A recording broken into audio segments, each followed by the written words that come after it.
Parece piada, parece história inventada, mas houve um tempo em que o Brasil acreditou que seu maior inimigo não era um país estrangeiro, nem uma revolta interna, eram formigas.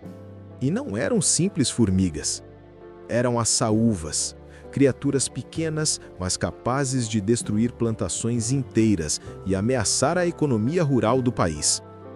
Foi assim que nasceu uma das campanhas mais curiosas, improváveis e reveladoras da nossa história: a Guerra do Brasil contra as Formigas.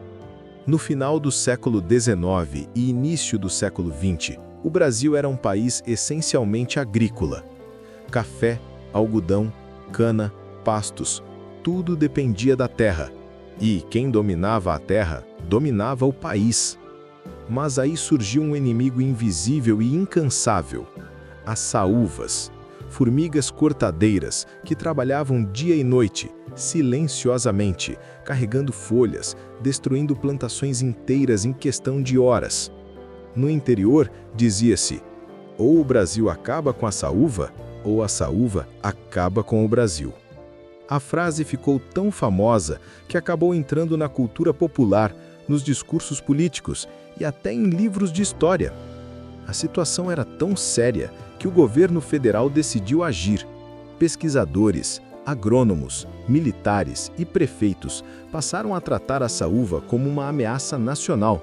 Era preciso combater, organizar, planejar.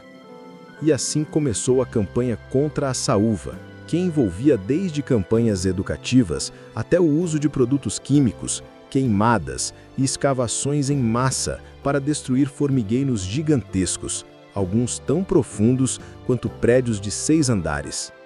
Parecia uma guerra de verdade. Atacava-se de madrugada, com pás, tochas e barris de veneno. Invadiam-se ninhos como quem invade fortalezas. Mapeava-se terreno como quem planeja batalhas. Só que o inimigo era minúsculo, mas imenso em número. A partir da década de 1910, o Instituto Agronômico de Campinas e outros centros de pesquisa começaram a desenvolver métodos de combate. Usaram gases tóxicos, iscas químicas e até agentes biológicos.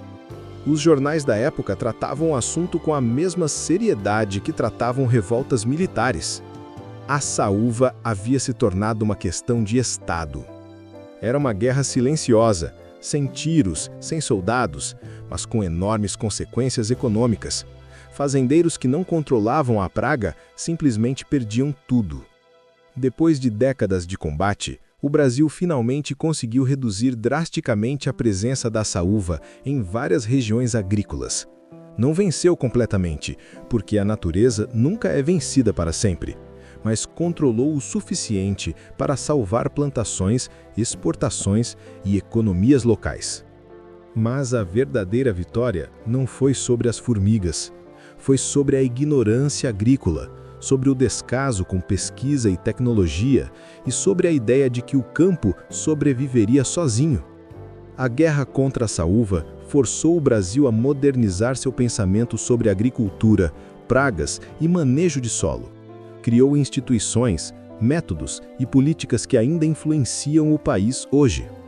A campanha contra a saúva parece, à primeira vista, um episódio cômico, mas ao olhar mais de perto, revela algo profundo sobre o Brasil. Somos um país que muitas vezes não vê o inimigo chegando porque ele é pequeno, discreto, silencioso, até que seja tarde demais. A saúva simboliza tudo aquilo que corrói aos poucos: economias frágeis, descaso político, falta de planejamento, desatenção com a ciência. E simboliza também a luta brasileira de transformar caos em ordem, nem sempre com sucesso, mas sempre com persistência. No fim, a guerra contra as formigas não foi apenas contra insetos. Foi uma guerra contra a própria ideia de que problemas pequenos podem ser ignorados. O Brasil quase perdeu parte de sua produção agrícola por causa de criaturas de milímetros. E só venceu quando percebeu que as grandes ameaças, muitas vezes, começam invisíveis. O dia em que o Brasil declarou guerra contra as formigas não é apenas uma curiosidade histórica. É um lembrete de que o futuro de um país pode depender de combates improváveis. A saúva não acabou com o Brasil, mas quase ensinou essa lição da pior forma possível. Entre paz, venenos e noites passadas cavando formigueiros, o Brasil descobriu que até os menores inimigos podem mudar o curso da história. E como dizia a frase que ecoava pelo interior, ou o Brasil acaba com a saúva, ou a saúva acaba com o Brasil.